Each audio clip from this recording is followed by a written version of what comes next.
신앙생활하면서 우리가 얻는 유익도 있고 또 정말 행복한 짜릿한 순간도 있고 정말 이게 신앙 없었으면 어떻게 살았을까 그런 순간들도 우리 삶에 아주 많이 있죠.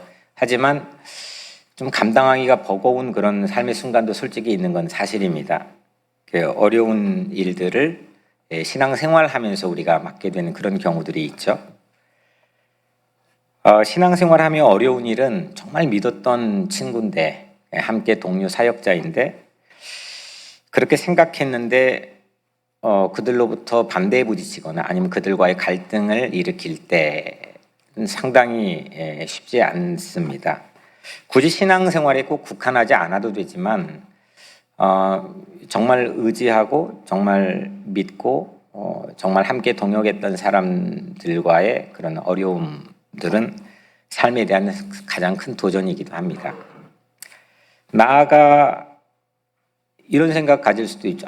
나와 의견이 달리했던 사람이 옳을 수도 있지 않을까?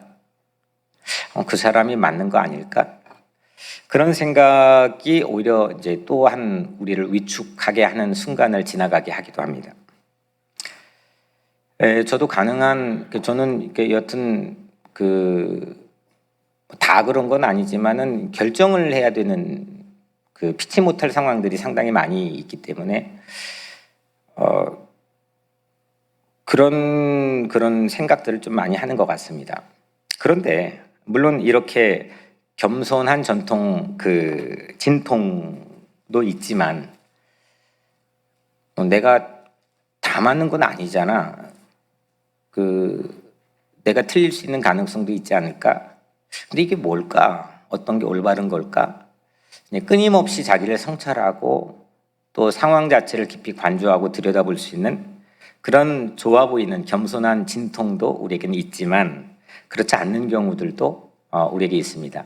하나의 예로 1930년도에 독일의 나치가 완전 막 발흥을 해가지고 전 세계 몸살을 앓게 할 때에 독일의 고백교회는 히틀러에 저항하고 또 맞섰던 그런 이제 교회가 독일의 고백교회입니다. 그때 이제 독일 교회의 대다수는 대다수가 아니라 96.7%니까 그냥 다라고 생각해도 되겠죠. 고백교회가 하는 신앙적 행동에 반대했습니다. 이때 고백교회 입장에서 아까 제가 말씀드린 것처럼 당신이 옳을 수도 있지요. 좀 더 생각해보고 나중에 다시 얘기해 봅시다. 이렇게 말할 여지가 고백교회 입장엔 전혀 없었습니다. 그리고 그렇게 해서도 안 되죠.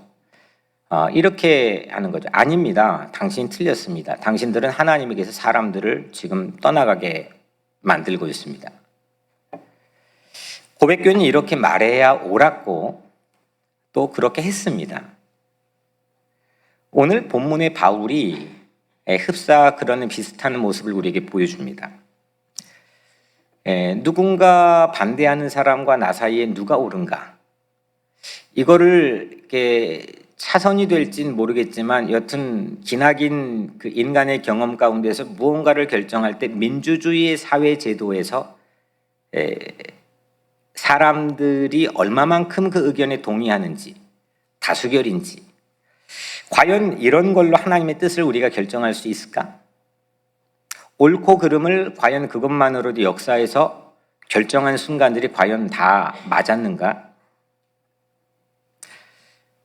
이런 질문을 가지고 오늘 본문을 들여다보면 본문은 사실 아주 심플하게 한 가지 사건 때문에 이게 발단이 되어서 우리에게 전해지고 있는 편지 한 토막입니다.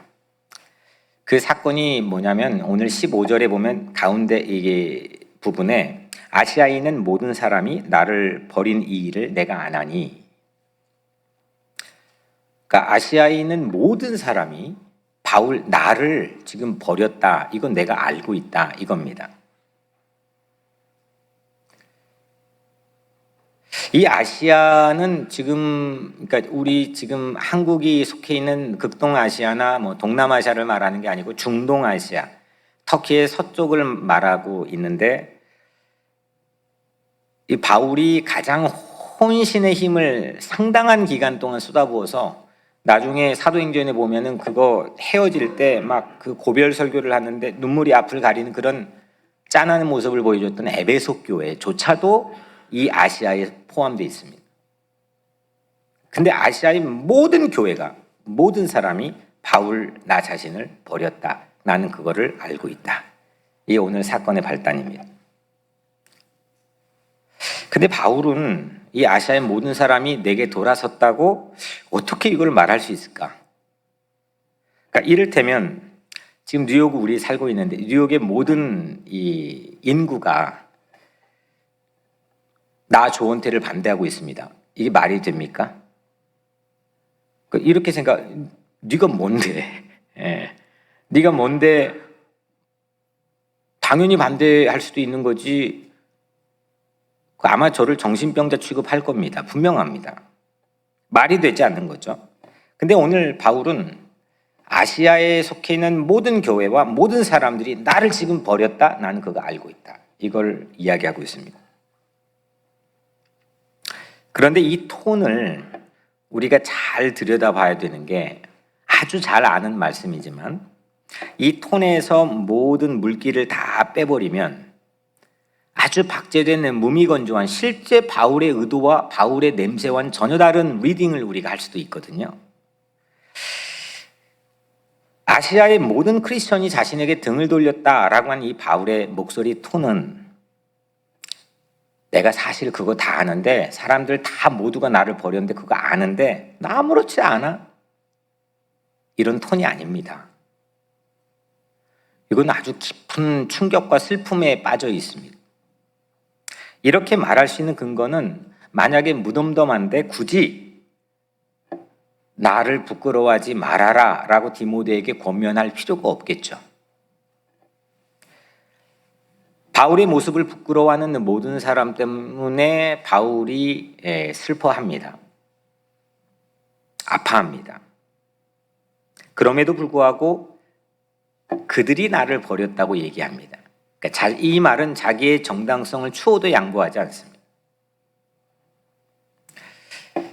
바울이 디모데에게 보낸 편지 한 구절을 보면 오늘 첫 절인데 8절입니다. 그러므로 너는 내가 주를 증언함과 또는 주를 위하여 갇힌 자 된 나를 부끄러워하지 말고 오직 하나님의 능력을 따라 복음과 함께 고난을 받으라. 이걸 대충 건성으로 읽어버리면 안 되는 말씀입니다. 왜냐하면 우리는 여러분들 바울을 부끄러워할 이유가 있습니까, 없습니까, 여러분들이? 혹시 여기에 바울 부끄러운 사람, 나 바울 알고 있어서 미치겠다, 아니 너무 부끄러워 수치스럽다, 이런 분 계세요? 뭐 누구 알고 있어서 그런 사람은 우리 사는 세상 속에서는 있겠지만, 바울 부끄러워서 난 정말 세상 이렇게 내가 바울을 안다고 말하는 게 참 너무 부끄러워, 이럴 사람은 없겠죠. 왜? 이유는 이미 바울은 훌륭한 사람으로, 뭐 거기에 대한 델리케이트한 논쟁도 없잖아 있겠지만 그거는 마이너고, 여튼 이미 훌륭한 사람으로 검증이 끝났고 판명이 났습니다. 바울은 2000년 이 기나긴 세월 속에서 이미 수없는 난다긴다는 뛰어난 신앙인들, 영성가, 또 교회 수없는 사람들에 의해서 멋진 옷이 입혀져 있습니다. 근데 우리와 다르게 당시 이 편지를 받는 디모데의 상황은 전혀 딴판입니다. 바울이 그러면 안 되지. 그 감옥에 간 것 자체가 그거 오욕 아니야? 하나님께서 진짜 함께 하신 걸까? 수없는 사람들이 퀘스천 마크를 던져줄 수 있는 애매모호한 상황입니다. 그러니까 우리 상황과 지금 디모데가 이 편지를 받고 있는 그 상황과 동일하게 이 말씀을 읽어버리면 이게 어때서? 아니면은 너무 당연하게 이 말씀 자체를 실제 느낌과 색채를 다 제거하고 그냥 읽어버릴 수도 있습니다. 그건 나에게 아무 영향을 미치지 않습니다.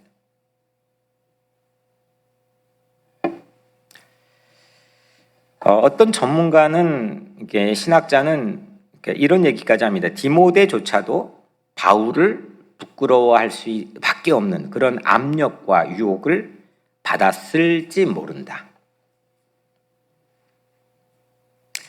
그러면 다음으로 아시아의 이 모든 사람이 바울을 버렸다. 등을 돌렸다. 이게 어떤 의미일까? 이거는 우리가 가끔 이제 신앙생활 하다가 시험 들면 난 이 교회 못 다니겠어. 난 잠시 도저히 기독교 환멸을 이렇게 좀 쉬어야 되겠어. 난 이제 예수 안 믿을 거야. 뭐 이런 의미가 아닙니다. 이거는 지금 계속 교회 다닙니다. 그리고 계속 예수 믿고 있습니다. 이 사람들이 바울에게 보여지고 있는 행동에 대한 바울의 평가입니다. 그러니까 우리가 보통 생각하는 누가 봐도 배교 이게 아닙니다. 이거는 오늘 말씀에 보면은 너는 내가 주를 증언함과 또 주를 위하여 갇힌 자 된 나를 부끄러워하지 말고, 그러니까 바울이 지금 예수를 증언하고 예수가 이런 분입니다라고 증언하고 그 예수 때문에 감옥에 투옥됐는데 그거 나 바울을 부끄러워하지 말아라 이렇게 지금 권면하고 있습니다. 이게 무슨 의미일까? 우선 바울은 로마 감옥에 왜 갇혔습니까? 지금 상식적으로 당시 최강국, 지금 미국의 위치하고도 사실은 비교가 불가합니다. 당시 이 왕조 시대의 세계 제국으로 완전 세계를 제패했던 로마 제국이 저기 유대 땅에 시덥지 않는 신흥 종교, 아직 누가 싹도 난 것 같지도 않는 그 신흥 종교를 누군가가 선전했다고, 바울이 선전했다고 그 바울을 이스라엘 가이사라 법정에 세웠다. 거기서 끝내버리면 될 거를 거기에 재판받던 이 바울을 끝내지 않고 배 태워가지고 로마까지 압송해서 지중해 건너서 로마 감옥에 지금 쳐놓고 있다고 하는 이 사실이 뭘까? 그냥 우리가 흔히 말하는 어떤 잡다한 그런 이교도들이 출몰해가지고 이런 게 아닙니다. 지금 바울은 체제 전복에 위협이 되고 있는 인물입니다. 바울이 체제 전복을 작심하고 모의한 것은 저는 아니라고 생각합니다. 하지만 바울이 전한 예수 복음은 필연적으로 그럴 수밖에 없습니다. 그렇게 보일 수밖에 없습니다. 왜냐하면 이유는 예수는 우리의 진짜 왕입니다. 예수는 우리의 진짜 로드이고 우리의 주님이고 우리의 주인입니다. 이걸 바울은 지금 가는 데마다 이야기하고 다닙니다. 그런데 이렇게 선포하면 반면에 당시 세계 킹을 자타가 공인하고 있던 로마 네로 황제는 사기꾼이 되는 겁니다. 가짜 왕이 되는 겁니다. 그것 때문에 바울은 로마 감옥에 수감되는 겁니다. 그것 때문에 아시아의 모든 교회와 교인들은 바울에게 등을 돌리고 있는 겁니다. 적절하게 타협도 해가면서 해야지. 살구멍을 만들고 해야지. 이건 우리 다 죽는 거 아니야? 지금 세상에 누가 힘을 가졌는데 바울처럼 하면 이 기독교 예수를 믿는 그리스도교 자체가 이거 어떤 지금 싹도 못 났는데 어떻게 할 거야 이거 지금? 넌 변절자야 오히려.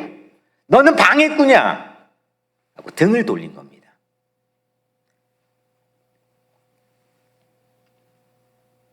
이것이 오늘 본문의 발단의 사건입니다. 아시아 모든 사람이 바울을 버린 것은 그래서 진짜 왕이 누구인지 당시의 교회와 그리스도인들이 혼동했기 때문입니다. 마치 나치 히틀러 치하에서 독일 교회들이 그랬던 것처럼. 사람들은 내게 손해가 되면 그 손해가 되는 걸 피하려고 합니다. 그게 가까이 안 하려고 하고 관련을 맺지 않으려고 하고 심지어는 수치로 여기기도 합니다. 망한 것처럼 보여지는 곁에 잘 가지 않습니다. 그러면 부끄러워합니다. 아시아의 모든 교회가 버렸다는 것을 바울은 그들이 손해나는 것, 그걸 부끄러워하는 것이라고 얘기하는 겁니다. 바울이 지금 망한 것 같아. 바울이 시대 끝난 것 같아. 이 바울 날고 기더니 결국 거봐. 그런 것 같아서 아시아의 모든 교회가 버린 것으로 바울은 그렇게 알고 있다고 얘기하는 겁니다. 부끄러워하지 마나. 디모데에게 권면하는 거죠. 그런데 여러분, 저는 바울이 참 솔직하고 참 진정성이 있고 자기의 그 액면 그대로를 보여주는 그런 인물이라고 생각되어 참 매력적인 한 가지 이유는 바울은 그 예수 때문에 우리에게 진짜 명예가 무엇이고 진짜 수치가 무엇인지를 우리에게 정리를 해줬습니다. 변덕스러운 세상 속에서 이 세상의 파워, 능력, 세상의 권세, 이걸 명예로 알던 우리들에게 그건 수치야, 그건 난 배설물로까지 여겼어, 이렇게 정리해 줬고, 오직 날 사랑하신 예수의 십자가, 그게 얼마나 큰 영예인지 얼마나 큰 명예인지를 우리에게 깨닫게 해주고 있습니다.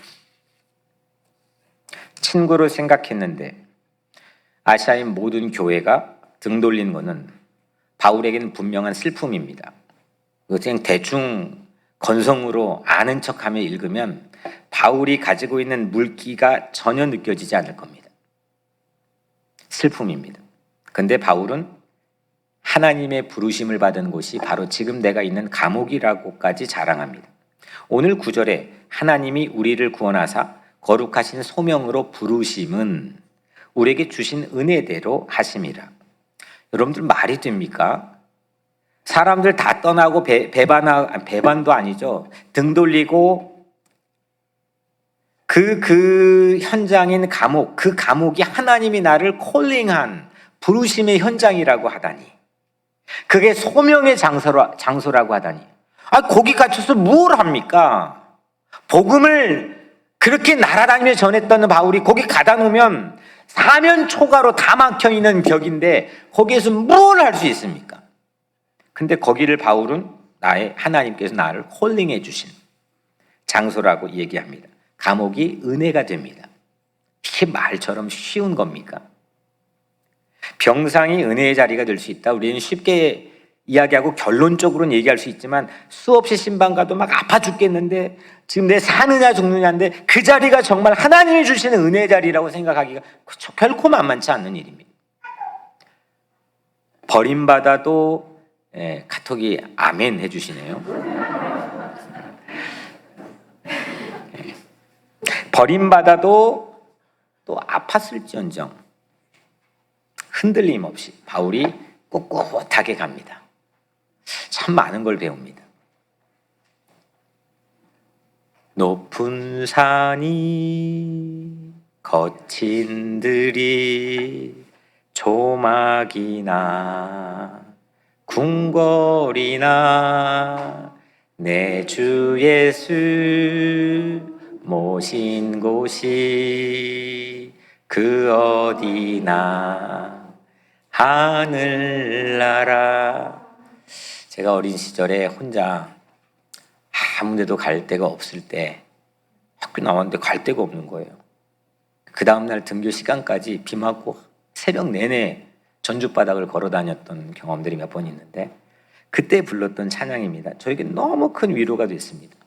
야, 아니 높은 산이 거친 들이, 아니 초막에서도 궁궐에서도 내 주 예수 동행하며 모신 곳, 거기가 천국이라는 것, 내가 오늘 이 살고 있는 이 삶의 현장, 그게 감옥일지언정 비바람 부는 폭풍우가 있는 현장일지언정 거기가 곧 천국이라고 하는 그런 삶의 고백.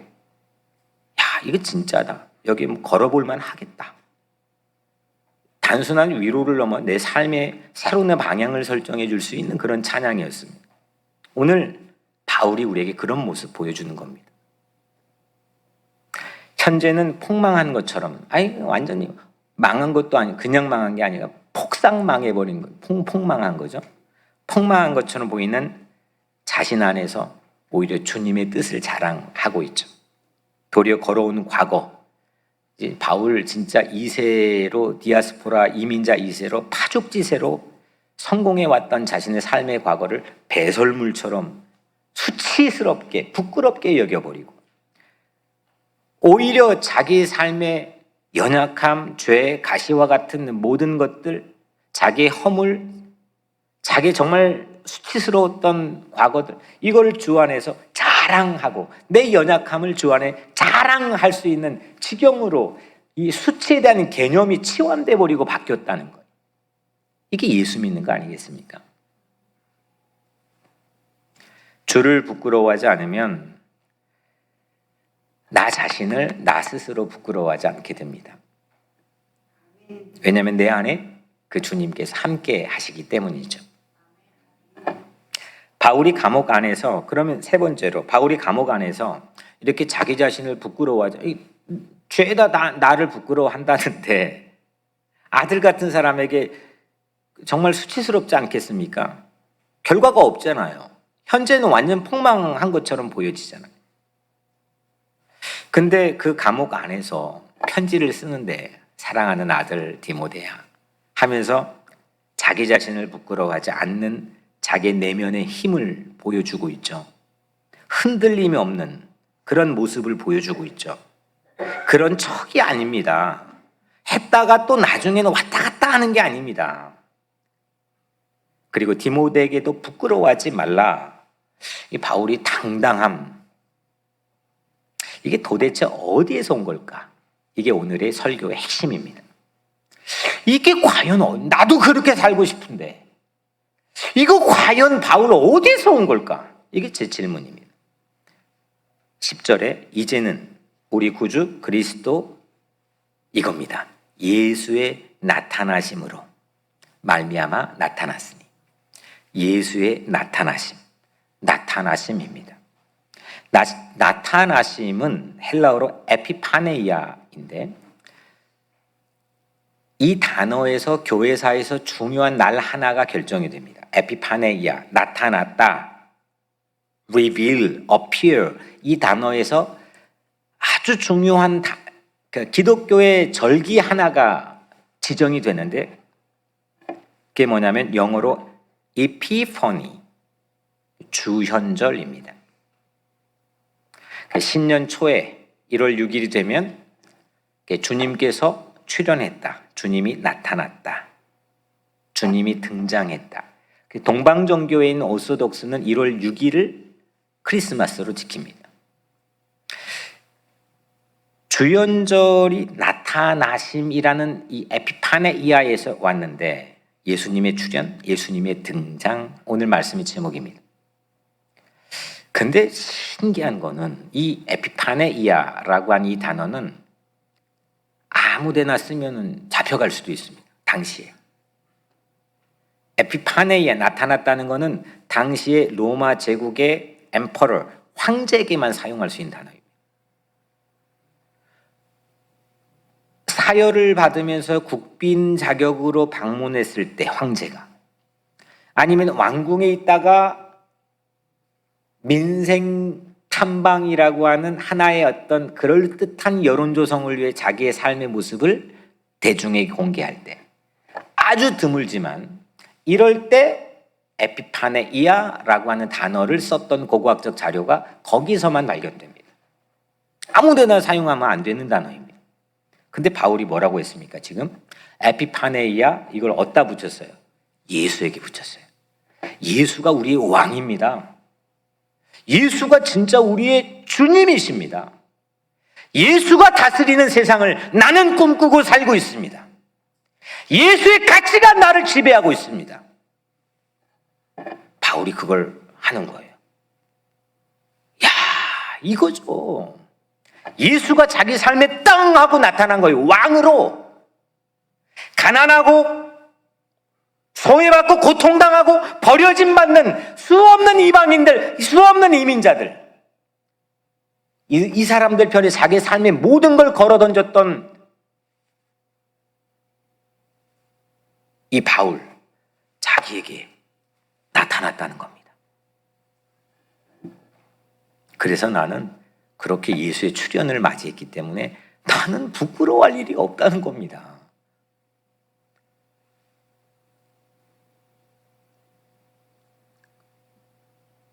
언제 처음 나타났습니까? 그 예수가 바울에게 우리가 알고 있는 바에 의하면 다메스쿠스로 예수 잡는 사람들 잡아다가 옥에 가두고 핍박하려고 가는 도중에 갑자기 강렬한 빛이 이 바울을 비추면서 소리가 그의 삶 속에 들려왔죠. 사울아, 사울아, 나는 네가 핍박하는 예수라.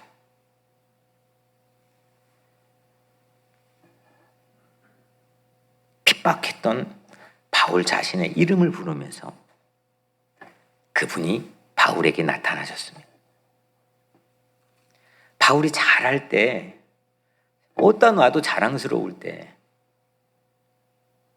어디다가 내밀어도 괜찮은 카드가 될 때, 출세할 때, 그의 학력과 그의 지식으로 세상을 호령할 때, 그때 예수님 나타나지 않았습니다.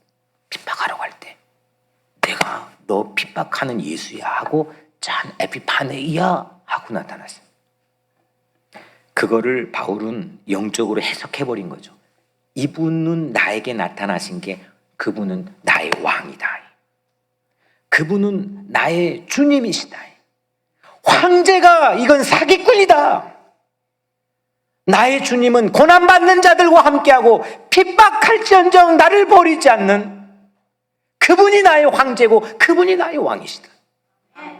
이걸 받아들이니까 바울이 어떻게 헷가닥하고 바뀌겠습니까? 과거에 자기 모든 삶의 이력들을 배설물처럼 수치로 부끄럽게 여겨버리고 자기 연약함, 허물, 죄, 이런 모든 것까지 난잡한 것까지 포함해가지고 이거를 오히려 자랑하고 그 연약한 것 안에 자기 삶의 은혜를 세상에 말할 수 있는 사람으로 완전 변화가 됐다는 거예요. 이게 예수 믿는 거죠. 그게 뭐냐? 예수의 출현 덕분입니다. 그냥 제가 줄여서 예출. 예출 덕분에 이 사람은 에피파네이아라고 하는 그 예수는 나타났는데 그거를 에피파네이아라고 바울이 재해석하고 영적으로 그걸 확 하고 받아들인 그 순간 그는 로마 황제가 두렵지 않았습니다. 그는 기득권이 두렵지 않았습니다. 그는 세상에 막강한 힘을 가지고 있는 것 앞에 쫄지 않았습니다. 꿋꿋했습니다. 세상이 다 나를 버려도 자기 마음에 있는 신앙을 포기하지 않았습니다.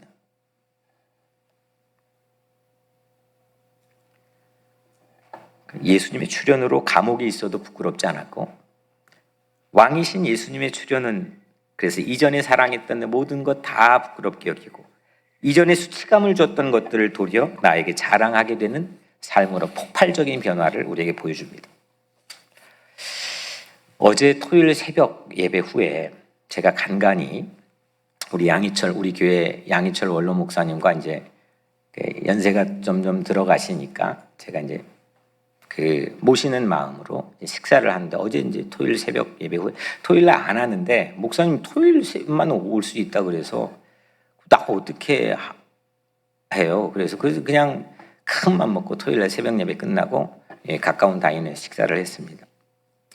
근데 막 이제 목사님 막 이야기 보따리를 막 항상 들었던 얘기지만 1945년도부터 막 저에게 막 신이 나서 얼굴에 그나마 하얀데 막 빛이 나요. 막. 근데 그 중에 한 얘기를 제가 이제 여러분들에게 같이, 그러니까 1961년도 제가 계산해 보니까 1961년도 얘기예요. 목사님은 1958년도에 한신대 신학과에 입학했고 우리 김명숙 선배님은 몇 년? 52년도에 입학하셨죠? 네. 그러니까 1952년도 별로 안 되시네요. 네. 전쟁통에 이제 신학생으로 입학했고 58년도에 양희철 목사님이 입학을 했는데 이제 그때 지금부터 정확히 60년 전입니다. 한 기억 양 목사님의 기억을 스스로 소환해서 제가 이제 그걸 계속 인터뷰를 한 거죠. 재밌어가지고 그래야지 그 정리한 걸 잠깐 여러분들이 소개하려고 합니다. 한신대 그러니까 한국신학대학이죠. 신학생들 그리고 감신대 이건 감리교 신학대학입니다.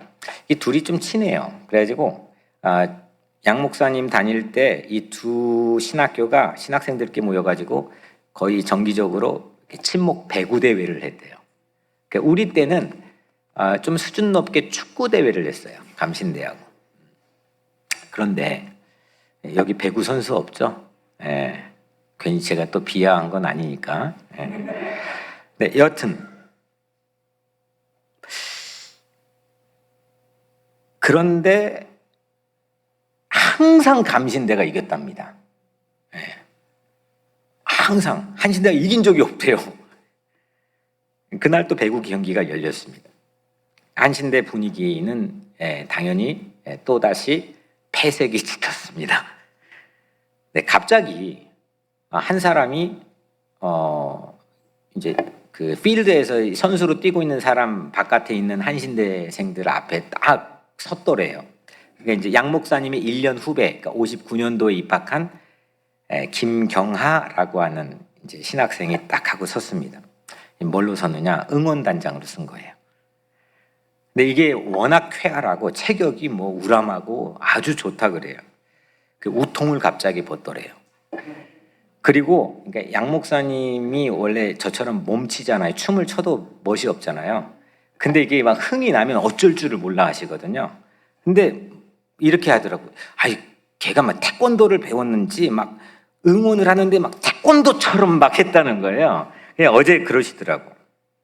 역시나 그날도 아주 많은 점수 차이로 턱없이 지고 있는 상황이었습니다. 그런데 어쩌다가 한신대 쪽에서 스파이크를 때렸는데 장님 문고리 잡는 격으로 한 점이 들어갔습니다.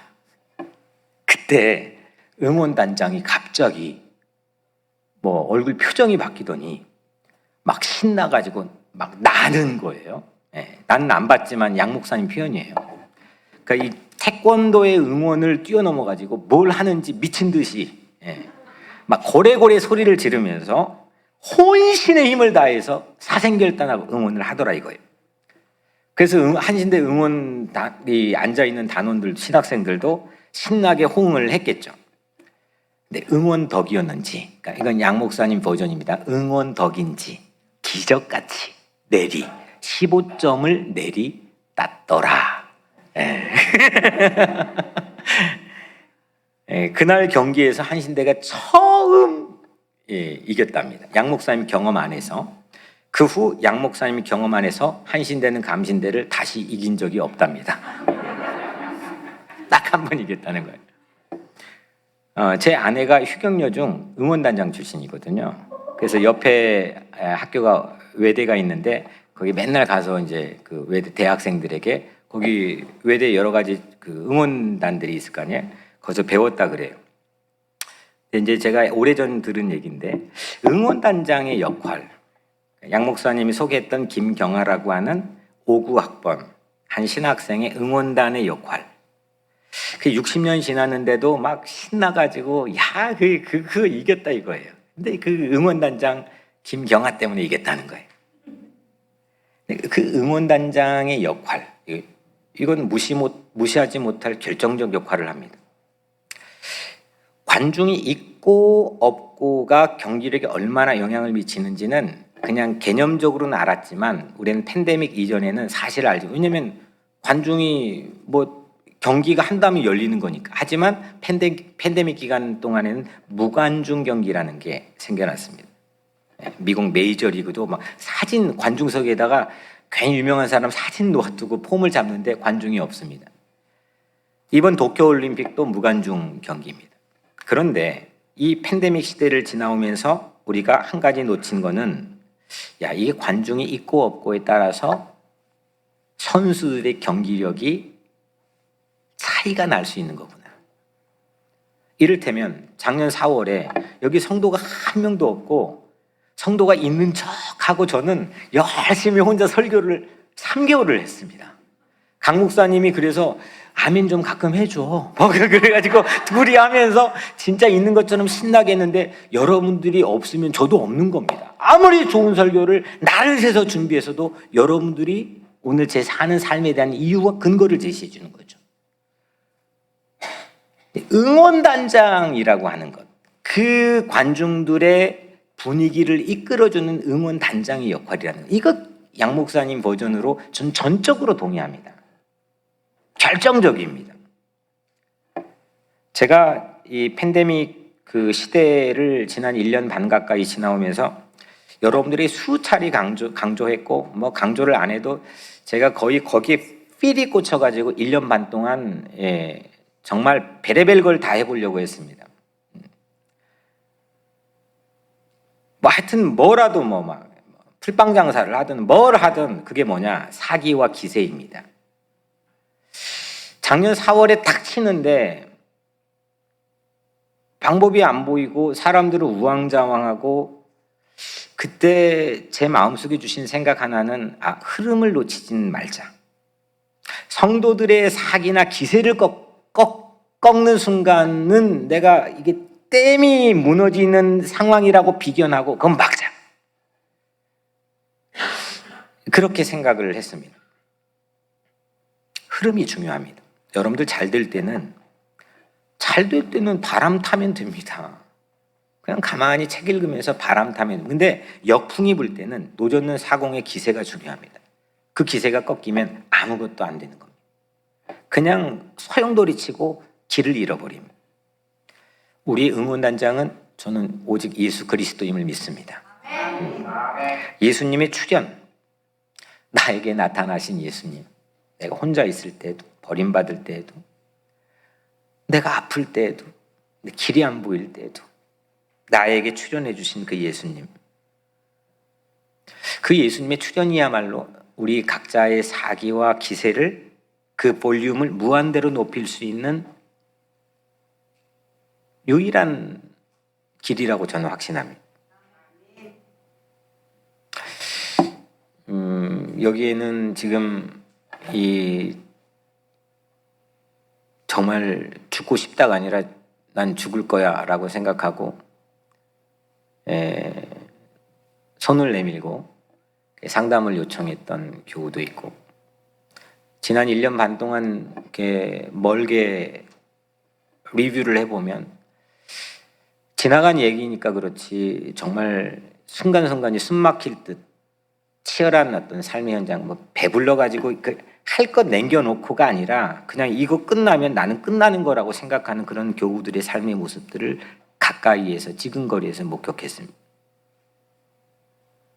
예수님의 출현은 우리의 약점을 부끄러워하지 않습니다. 깊이 주님 앞에서 우리가 참여하고 회개할 때 주님 앞에 우리 자신을 부끄러워할지언정, 예수님의 출현 앞에서 우리는 세상 앞에 담대하고 당당함을 지켜낼 근거를 갖게 됩니다. 아무리 패배조차도 패배의 기색이 짙은 그런 상황에서 패배로 머물지 않는 건, 그 사실을 우리는 믿기 때문에 부끄러워하지 않습니다. 전폭적인 지원, 그 예수 그리스도가 나를 향해서 가지는 전폭적인 지원, 무조건적인 사랑, 우리에게 틈만 나면 괜찮아, 이겨라, 이렇게 응원하시는 내 삶의 영원한 응원단장, 그 예수님은 세상의 모두가 나에게 떠날지라도, 내가 기세가 기울어지는 그런 삶의 순간에도 나를 응원해 주시는 참 고마운 분이십니다. 이제는 뉴욕 우리 교회가 그렇게 예수님의 출현을 바울처럼 경험한 공동체라고 한다면, 이제 뉴욕 우리 교회가 세상을 향해서 그런 예수님의 출현을 보여줄 수 있는 응원단장 역할을 우리 교회가 했으면 좋겠습니다. 오늘 마지막으로 이 바울에겐 두 가지, 이게 그랬잖아요. 아시아의 모든 사람이 나를 버렸다라고 말했는데, 그 바울 자신을 부끄러워한 케이스, 실예들과, 그런데 바울을 부끄러워하지 않았던 케이스, 이 두 가지를 우리에게 마지막으로 소개합니다. 15절에 보면, 아시아에 있는 모든 사람이 나를 버린 일을 네가 아나니 그 중에는 부겔로와 허모게네도 있느니라. 두 사람이 있는 거예요. 부겔로와 허모니게. 이 사람은 여기밖에 나오지 않기 때문에 이 사람의 종족을 우리가 감을 잡을 수가 없습니다. 하지만 분명한 거는 이 사람은 아시아에 있는 모든 사람이 바울을 버렸던 그 순간의 대표적인 사람입니다. 바울에게는 아픔입니다. 상처가 될 수도 있습니다. 트라우마가 될 수도 있습니다. 근데 그 슬픔이 도리어 우리에게 위로가 될 수 있지 않을까요?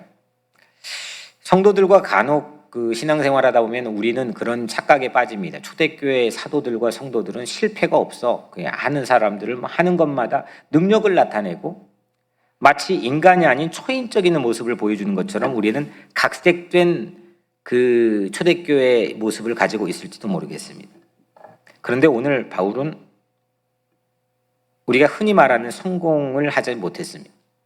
슬퍼했습니다. 아파했습니다. 그리고 그 안에 자고하지 않게 하시려고 내 안에 가시를 주셨다고 고백하는 부분이 다른 편지에 있는데 그 가시 정체를 사람들은 안질, 그다음 뭐죠? 간질, 또 우울증, 이 세 가지를 주된 요인으로 해석을 합니다. 아니, 사도도, 바울도. 아니, 바울도 이렇게 부겔로와 허무니게 같은 사람으로부터 가지고 있는 아픔을 우리에게 공개해 주는 겁니다. 그런데 이런 것이 도리어 하나님이 일하시는 스타일이라고 하는 것을 우리에게 보여줍니다. 반면에 바울을 부끄러워하지 않았던 한 사람, 이런 사람이 있어요. 오네시보로가 있습니다. 이 오네시보로는 세 가지로 바울에게 응원단장 역할을 했습니다. 16절, 17절 원하건대 주께서 오네시보로의 집에 긍휼을 베푸시옵소서. 그가 나를 자주 격려해 주고 내가 사슬에 매인 것을 부끄러워하지 아니하고 로마에 있을 때 나를 부지런히 찾아와 만났습니다. 참 드물게 좋은 사람입니다. 먼저 첫 번째 오네시보로는 바울을 그냥 어떻게 하다가 우연히 길 가다가 만난 게 아니라 로마에 있을 때 나를 부지런히 찾아와 만났습니다. 찾아다녔습니다. 로마 감옥에 갇혀 있을 때 그는 에베소에 있었습니다. 오네시보로는 그는 바울 어디 있어? 바울 어디 있어? 찾아다녔습니다. 그리고 찾아왔습니다. 두 번째 오네시보로는 투옥된 바울 다 버리는데 부끄러워하지 않았습니다. 손해를 각오합니다. 내가 쟤 안다고 해서 나에게 체제전복의 위협 인물이라고 하는 그런 허울이 나에게 쓰여진다고 해도 난 괜찮아 라고 끊임없이 감옥에 찾아갔던 인물입니다. 손해를 각오합니다. 마지막 세 번째 오네시보로는 투옥된 바울을 생각만 하고 언젠가 도와줘야 되는데 생각만 하고 또 말만 한 게 아니라 직접 자주 찾아가서 격려해 줬습니다. 여기 격려라고 한 헬라어는 에피파네라고 하는 건데 영어로는 refresh입니다. refresh라고 하는 건 활기를 되찾아주는 겁니다. 응원단장 역할을 하는 겁니다. 아니 감옥에서 바울이 모두가 떠나간다는 소식을 이미 인포메이션을 다 수집해 가지고 있는데 얼마나 복창이 터지겠습니까? 얼마나 미치겠습니까? 적대자들이 아닙니다. 같이 했던 사람들입니다. 그런데 오네시보로가 리프레시를 해줬습니다. 격려해 줬습니다. 먹을 것, 입을 것 아마 영치금도 분명히 넣어주지 않았을까 싶습니다. 저는 이런 면에서 오늘 말씀을 정리하면서 바울은 참 행복한 사람입니다. 왜냐? 오네시보로가 있고 버림받는 자의 슬픔을 나눌 수 있는 디모데가 있기 때문입니다. 나에게 버림받았어. 나 어떡해? 하지만 넌 날 버리지 마. 나 부끄러워하지 마. 이렇게 말할 수 있는 디모데가 있었고 나를 찾아와 어딨어? 바울 어딨어? 찾아가지고 나를 부끄러워하지 않고 직접 찾아와서 격려해주고 활기를 되찾아줬던 오네시보로가 바울에게 있었기 때문입니다. 대다수가 나를 부끄러워하는 상황에서 디모데와 오네시보로가 있고 또 예수님이 출연한 바울이잖아요. 예수님이 출연하면 못할 게 뭐가 있겠습니까? 안 될 게 뭐가 있겠습니까? 우리에겐 뉴욕 우리 교회가 있고 예수님의 출연이 있으면 든든한 거 아니겠습니까? 사랑하는 여러분, 예수를 부끄러워하지 맙시다. 예수님이 내 안에 함께 있는 나 자신도 쉽게 만만하게 나 자신을 보지 맙시다. 예수와 함께 하다가 고난받는 세상에 애멘 소리 듣고 있는 그들을 우리 부끄러워하지 맙시다. 이게 제가 강조하는 신의고 의리입니다. 이를 위해서 예수님의 출현을 우리는 사모하고 경험해야 됩니다. 예수님의 출입이, 그 출현이 늘 내 삶에 오고 가고 있어야 됩니다. 그러면 우리는 어떤 상황에서든지 언제든지 넉넉하게 충분히 이길 줄로 믿습니다. 기도하겠습니다. 은혜로우신 아버지 하나님, 오늘 예수님의 출현, 에피파네이아가 때로는 허물 많고 때로는 예수님의 뜻에 거슬리고 또 예수의 가치를 버리고 타협하고 내 뜻대로 주장하며 살고 내 혈기를 부리고 이런 우리를 찾아와 나타내 주신 그 예수님의 놀라운 출현을 오늘 우리 모두가 맞이하게 하시고, 그래서 우리 각자 자신이 부끄러워하지 않는 존재가 되게 하시고 새로운 거룩한 자존감이 회복되게 하시고 이 땅에 고난받는 당신의 백성들을 부끄러워하지 않는 그런 양심과 신의를 우리에게 허락하여 주옵소서. 예수 그리스도의 이름으로 간절히 기도드리옵나이다. 아멘.